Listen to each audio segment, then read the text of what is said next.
Best love story in Hindi. ये कहानी हरिद्वार के रोहित की है।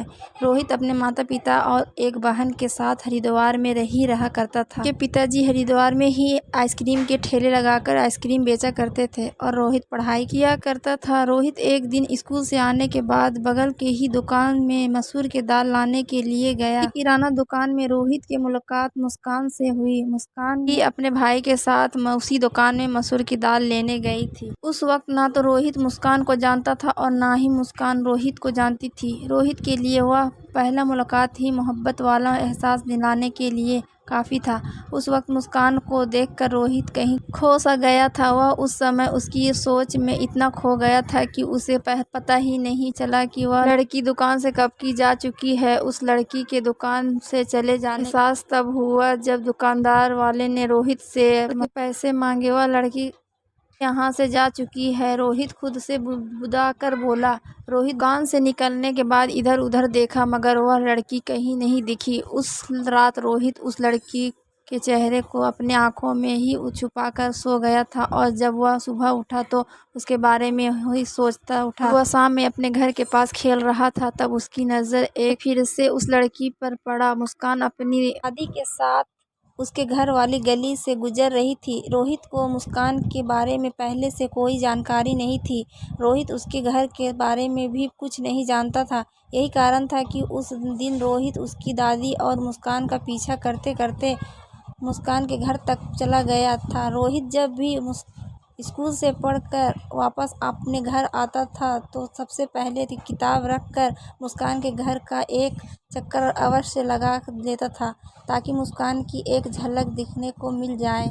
उसी दिन उसने देखा शाम इवनिंग वॉक के लिए उसकी दादी हमेशा एक ग्राउंड में जाया करती थी और अपनी दादी के साथ मुस्कान भी रहती थी।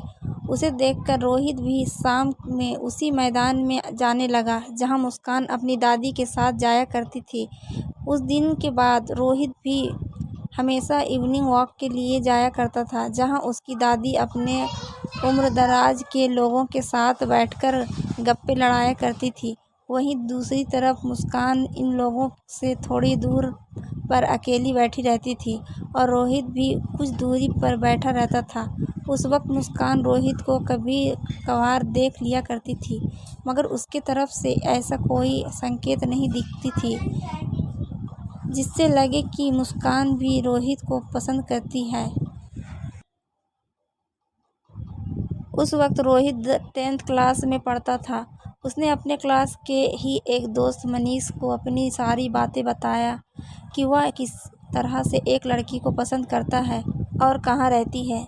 जब उसके दोस्त को ये सारी बातें पता चला तो उसके दोस्त ने इसका साथ दिया और अब रोहित अपने दोस्त के साथ मिलकर मुस्कान के घर के तरफ दिन भर में 3 से 4 चक्कर लगाने लगे। इस तरह से मुस्कान के आगे पीछे चक्कर काटते रहने के कारण मुस्कान को यह समझ में आने लगी थी कि यह लड़का मुझे पसंद करता है और प्यार भी करता है। एक दिन रोहित स्कूल से आने के बाद अपने पिता के आइसक्रीम वाले ठेले पर अपने छोटे भाई के साथ खड़ा था।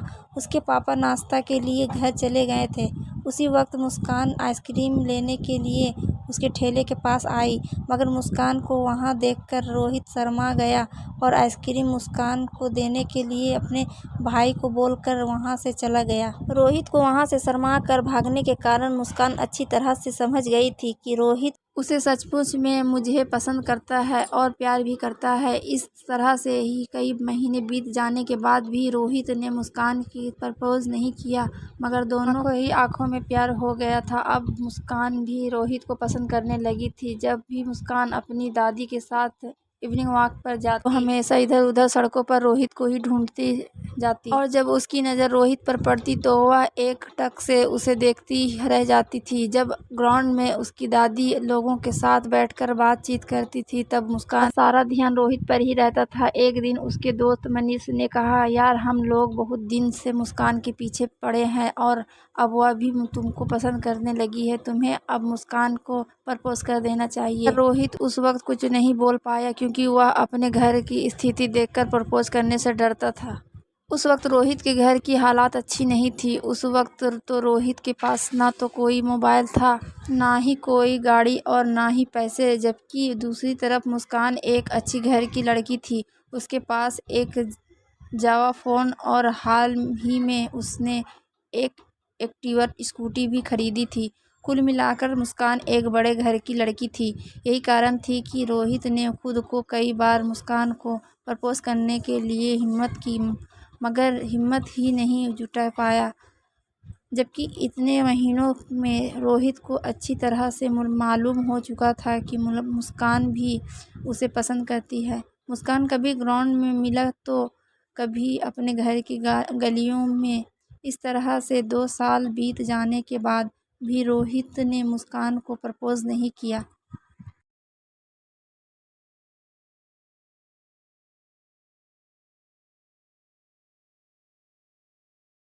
दोस्तों, आपको ये कहानी कैसी लगी? मुझे लाइक और कमेंट्स ज़रूर करें और मेरे चैनल को सब्सक्राइब करें। अब तक मेरी वीडियो पहले पहुँचे इसलिए बेल आइकन प्रेस करें।